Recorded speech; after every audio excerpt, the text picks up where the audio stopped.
आत्मा की खोज, अनंत शक्ति, आनंद और शांति, ईश्वरीय भक्ति के लिए जुड़े रहें हमारे चैनल से। आपका अपना चैनल गुरु अशोक तिवारी, लाइक और सब्सक्राइब करना ना भूलें। धन्यवाद। जय माता की, जय परशुराम। श्री गणेशाय नमः। प्रिय बंधुओं, एक बार हम फिर से ये आशापुरी आए हुए हैं। यह आशापुरी नगरी बड़ी ही प्राचीन नगरी रही है।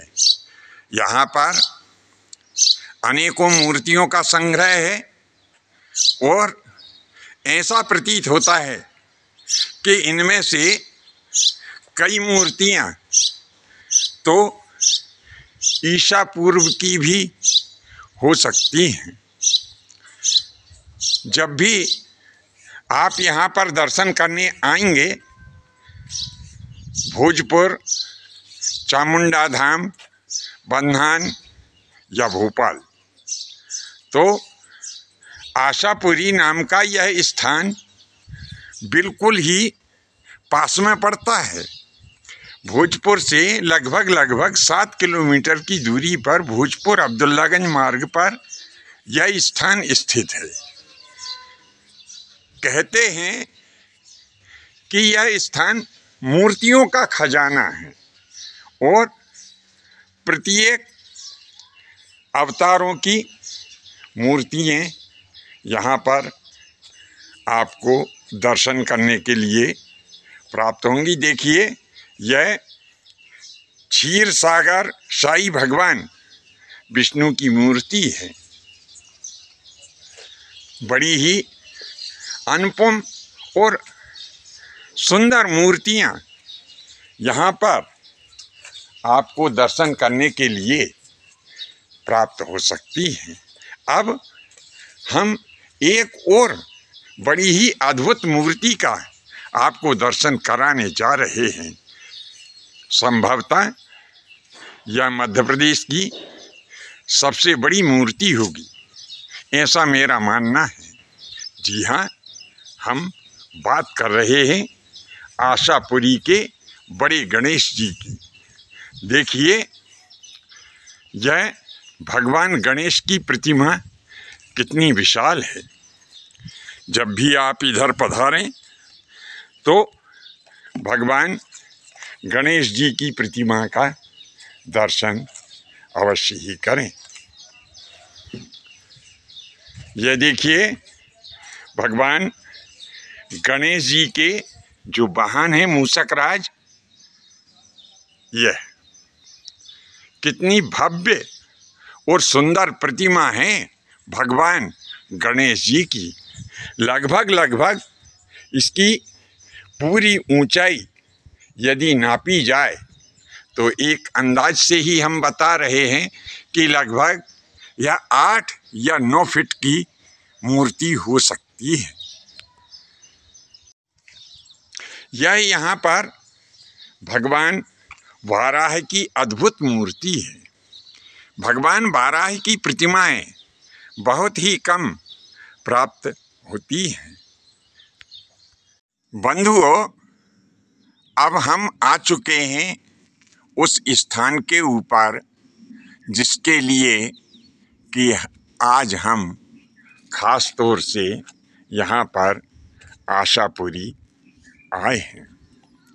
जी हाँ, वह स्थान है भूतनाथ मंदिर समूह आशापुरी।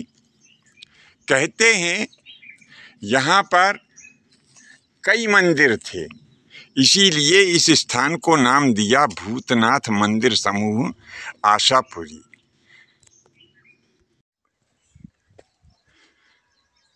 हमारा सौभाग्य है कि एक बंधु यहाँ पर उपस्थित हैं।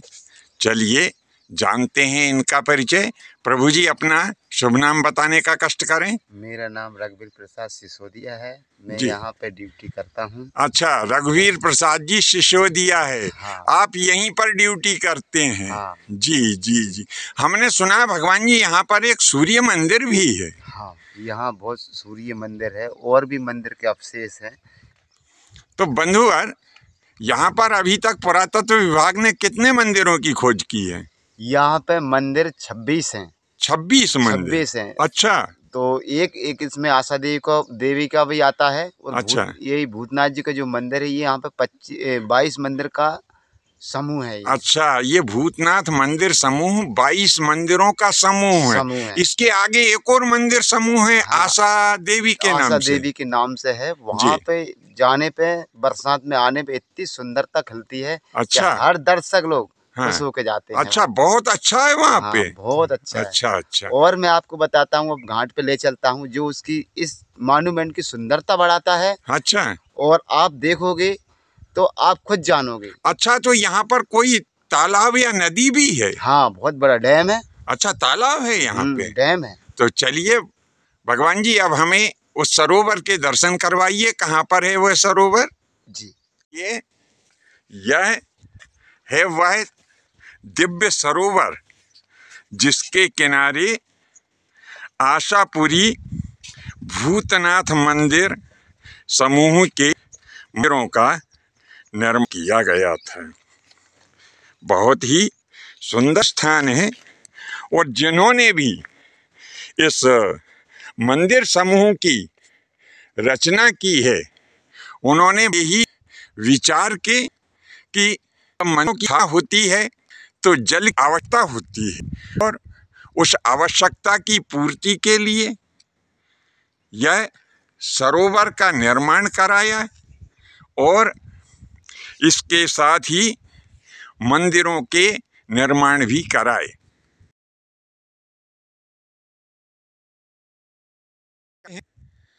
तो इन निर्माण कार्यों को देखते हुए मध्य प्रदेश सरकार और पुरातत्व विभाग निश्चय ही प्रशंसा का पात्र है। देखिए, यह सरोवर के आसपास कितनी प्राकृतिक, नैसर्गिक, सुंदर हरियाली है। जब भी आप यहाँ आएंगे तो आपका मन प्रसन्न हो जाएगा। जी जी भैया, बोलिए सरोवर के बारे में कुछ। यहाँ का सरोवर ही वातावरण को स्वागत करता है। और यहाँ का सरोवर जो है, घाट बना है और ये डैम है और जंगल की हरियाली है, यही मनुष्य को, सबको, भाई को खुश करते हैं। अच्छा। यहाँ दर्शक लोग 100 की स्थिति में आते हैं। अच्छा अच्छा। तो ये सरोवर ही यहाँ की खास सुंदरता का विषय है। इस सरोवर को देखने के लिए बड़ी दूर दूर से लोग आते।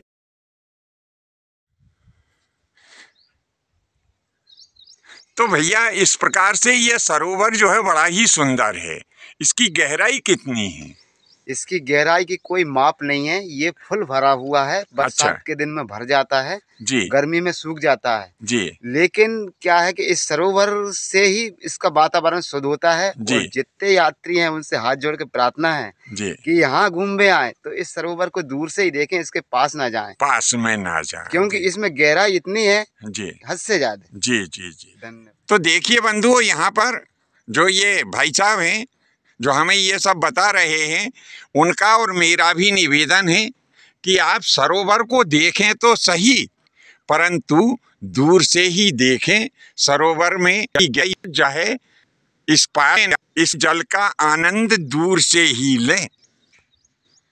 अब हम चल रहे हैं बंधुओं। सुना है कि यहाँ पर एक सूर्य मंदिर भी है, तो हमारे मन में आया कि क्यों ना अपने दर्शकों को आशापुरी के सूर्य मंदिर के भी दर्शन करा दिए जाएं। कहते हैं कि कोणार्क में एक सूर्य मंदिर है, संभल में भी सूर्य मंदिर है, परंतु यह भी एक बड़े ही हर्ष का विषय है कि मध्य प्रदेश के रायसेन जिले के अंतर्गत गौहरगंज तहसील में ग्राम आशापुरी में भी एक सूर्य मंदिर स्थित है। तो चलिए दर्शन करते हैं आज सूर्य नारायण के। अब हम चल रहे हैं भगवान सूर्य नारायण के दर्शन करने के लिए। बंधुवर, हम आपसे जानना चाहते हैं कि अधिकांशतः मंदिरों में एक ही द्वार होता है, प्रवेश द्वार, यानी द्वार के ऊपर द्वार नहीं होता है। कहीं कहीं देखे भी हैं। तो इस मंदिर में भी दो दरवाजे, एक दरवाजा नीचे और एक दरवाजा ये ऊपर दिखाई दे रहा है। तो ऐसा क्यों किया गया है? ऐसा इसका ऊपर जो सूर्य की पहली किरण होती है, हाँ, वो ऊपर से होके नीचे। अच्छा, पहली जो सूर्य की किरण होती है वो पहले इस ऊपर वाले द्वार ऊपर है और उस ऊपर वाले द्वार से होती हुई सूर्य की किरण फिर सूर्य नारायण की मूर्ति के ऊपर आती है। आपका कहने का आशय ऐसा ही है। जी। चलिए अब हमको आप भगवान सूर्य नारायण के दिव्य दर्शन करवाने का कष्ट करें। जी। हम मध्य प्रदेश सरकार और भारतीय पुरातत्व विभाग के बड़े आभारी हैं। ये देखिए, बड़ी ही अनुपम छटा यहाँ पर दिखाई देती है। बड़ी ही मन को प्रसन्न करने वाली यह कलाकृतियां हैं। एक बार जब भी आप यहाँ आशापुरी आए तो सूर्य नारायण के मंदिर के जब दर्शन करेंगे आपका हृदय कमल खिल जाएगा। देखिए कैसी सुंदर कलाकारी की है यहाँ पर। यह भगवान गणेश जी विराजमान है। यह मंदिर का बिल्कुल पिछला भाग है। यह देखिए, बड़ा ही सुंदर लगता है देखने में। सूर्य नारायण का मंदिर है, इसीलिए मेरा मानना ऐसा है कि पूर्व समय में अवंतिका यानी उज्जैन और विदिशा में भी सूर्यवंशी शासकों शासन रहे हों। होता है इसी कारण अब साल में कभी यहाँ पर सूर्य मंदिर का हम निर्माण हो सकता है। उसी अवधि में किसी राजा ने यहाँ सूर्य मंदिर का निर्माण कराया हो और किसी कारणवश यह मंदिर अपनी पहले की अवस्था में नहीं रह पाए। हम भारतीय पुरातत्व विभाग के बड़े आभारी हैं जो अपने अथक प्रयासों के द्वारा इन मंदिरों का पुराना वैभव लौटाने की कोशिश में लगे हुए हैं। तो बंधुओं, अब हम आपको भगवान सूर्य नारायण के दिव्य दर्शन करवाने जा रहे हैं। यह है भगवान सूर्य नारायण का प्रवेश द्वार। यह देखिए, ये दरवाजे के ऊपर अनेक देवी और देवताओं की मूर्तियां हैं यहाँ पर।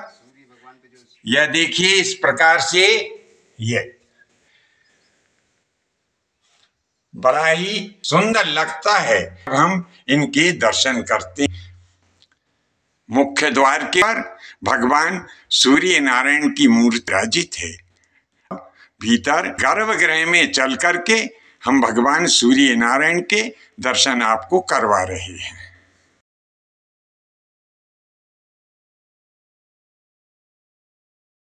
बंधुओं, यह दिव्य विग्रह है भगवान सूर्य नारायण का। कहीं यहाँ सूर्य मंदिर होते हैं, उस स्थान पर काल सर्प दोष, सूर्य दोष, मंगल दोष मूर्ति है। मंगल दोष और ज्योतिष संबंधी जितने भी दोष होते हैं वे सब सूर्य नारायण की आराधना करने से दूर हो जाते हैं। बंधुओं, यह ऊपर जो चक्र दिखाई दे रहा है यह समय चक्र है। ज्योतिष के जानकार इसको सूर्य घड़ी भी कहते हैं और इस घड़ी से ही वे पहले का कलन लिया। यह देखिए समय का चक्र लगा हुआ है ऊपर।